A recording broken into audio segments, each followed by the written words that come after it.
So yes, appropriate to the subject of time, it is morning here in Oakland, in California.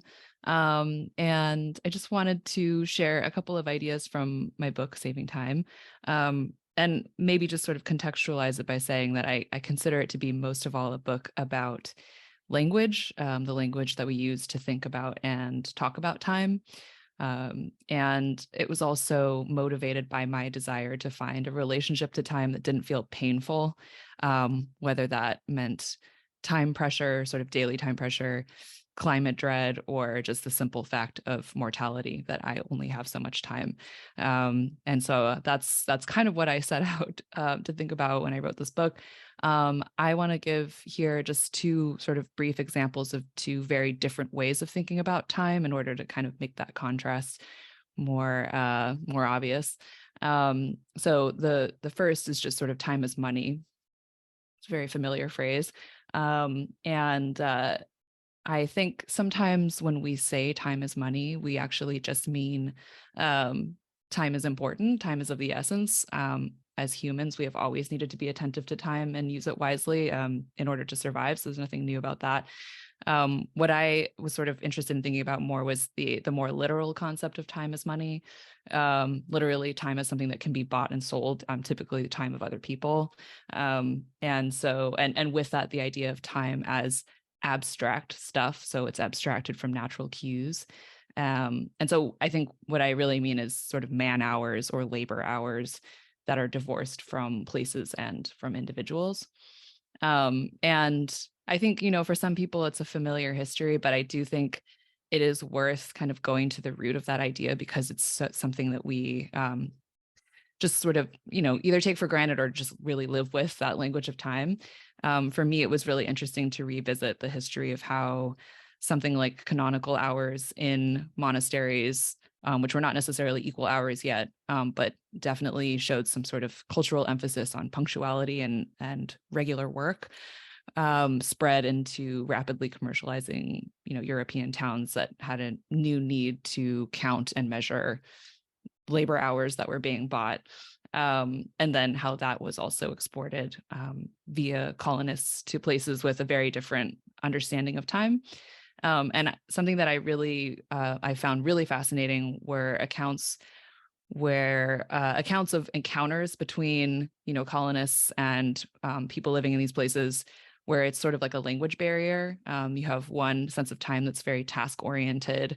Things take the time that they take. And then you have another where regular work hours are really prized. And then you have one where there's a deep attentiveness to natural cues, and the other actually sees removal from natural cues as being a sign of modernity. And there's a historian, Caitlin Rosenthal, who's written a really fascinating book on how the documents, some of the earliest documents that we would describe as spreadsheets, were used on plantations, again, to measure and count labor days in this case. But in some of these cases, plantation owners were using pre-printed work logs or books that were not only meant to count the hours, but were also part of a system to intensify that work. So there was no sort of effort to count the hours without an attempt to also intensify that work and sort of get more productivity out of people. So I am going to share my screen now and see this. Okay, so these are some ads that I found in a publication called Factory Magazine from the early 20th century. And I think, kind of moving forward in history, that way of thinking about time is obviously the kind of time that was used or thought about in something like Taylorism, which you may be familiar with, but is essentially just a system for codifying work and breaking it up into very small, very timeable segments in order, again, to make it go faster. Also to, it results in a worker having a smaller, kind of more rote job that they're doing over and over again. And I think in these ads, which are addressed to a factory owner, you can really see like a very literal version of time is money.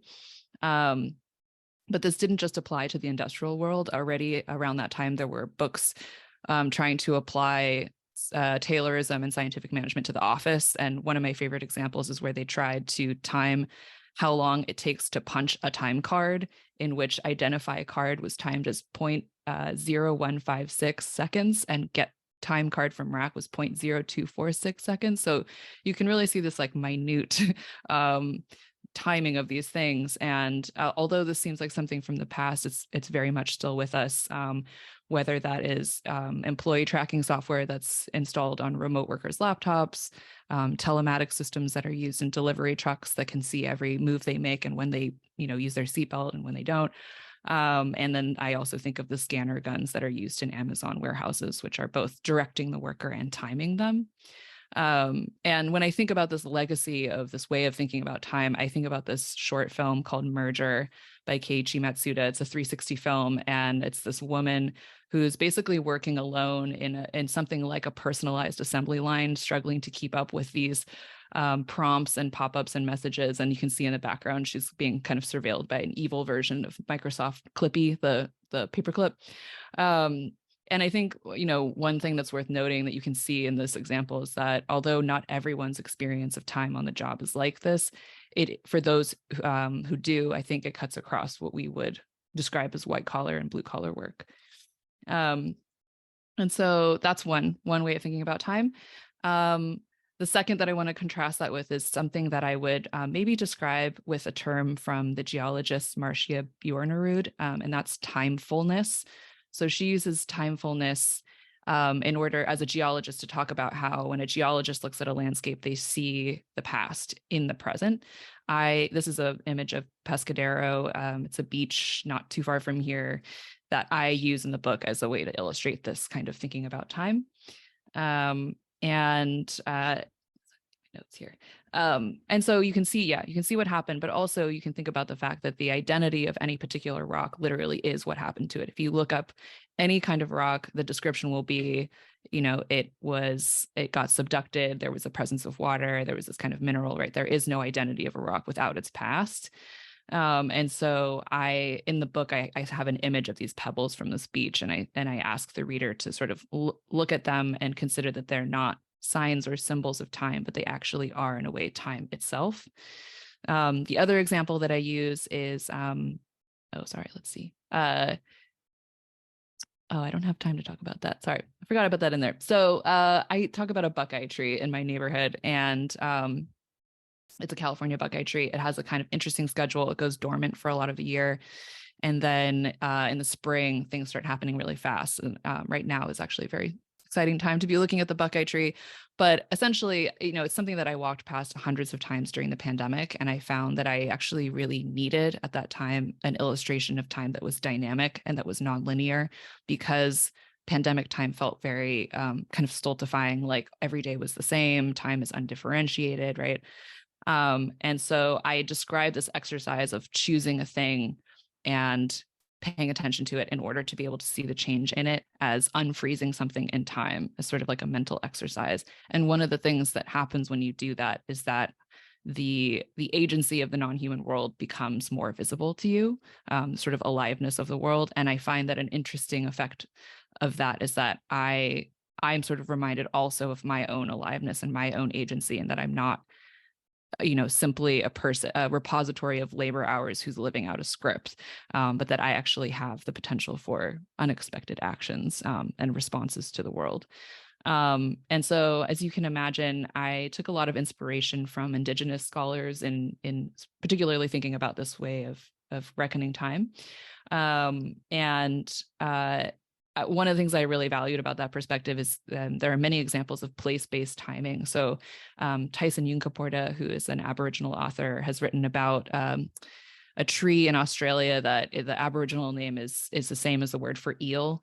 Its grain, the wood grain, is similar to eel meat, and it flowers in the peak fat season for eels, and eel fat is a medicine for fevers in that season. So all of those things, the sort of the tree and the place where it is and the time, are all bound up together. Another example from Vine Deloria Jr., who is Standing Rock Sioux writer who is based in the US. He wrote about tribes who lived along the Missouri River who would plant corn in the valley and then go up into the mountains, seemingly abandoning it. But there was a plant up there that they knew when the seed pods reached a certain stage of maturity, it was time to go down and harvest the corn. So it was basically acting like a clock. And so I think there are these really exquisite examples of timing, as opposed to the idea of time as abstract stuff. And for me, it's a reminder not to see clock time as fundamental, but rather just one language of many that we can and have used for time, and that every system we've had for reckoning time has accompanied some specific end. Obviously, with time as money, that would be capitalism and profit. And so I've just compared those two forms of time. Why is that contrast important to me? There are a couple of reasons. One is that I just find personally that linear standardized time lends itself to an individualistic understanding of time, in which I have my time units in my time bank, you have your time units in your time bank. All we can do is exchange them on the market, and they exist in a zero-sum game. And I think that that definitely obscures avenues that we might have towards more collective action that would liberate more time for more people and would also help us imagine taking more action against the climate crisis. And the second kind of simpler reason is kind of what I mentioned before. I find that paying attention to the agency in nature reawakens us potentially to our own agency. And, you know, a lot of what I was trying to do in writing this book was simply reawaken my appetite and the reader's appetite for the future, and to see it not as a foregone conclusion, especially with the climate, but as, you know, a field of possibilities. We know some things will happen, but we don't know exactly what will happen, and we should respond to that actively. And so just to kind of close out, a couple of sort of prompts to sort of leave you with, I invite you to pay attention to ways that you reckon time outside of the clock, whether that is through bodily rhythms, through seasons. I know for me personally, yesterday I went to actually the same park that that tree is in, and the cherry blossom trees had seemingly blossomed overnight, and everybody was just gawking at these trees, and they were blossoming more than I've ever seen because of all of that rain that we've had here in California. So that would be my example, but you have your own. I also invite you to consider what happens to the ways that you think about work, obligations, and relationships when you think about time in a less individualistic way. So not your time and my time, but our time. And maybe not, you know, thinking, instead of trying to wring the most value out of your individual hours, thinking more instead about giving help and getting help in a network. And lastly, after having thought through those two, see what it does for your own sense of agency, for what feels possible for you, not as, for example, a consumer who buys green, but as an actor in the world with hopes and dreams for a better future.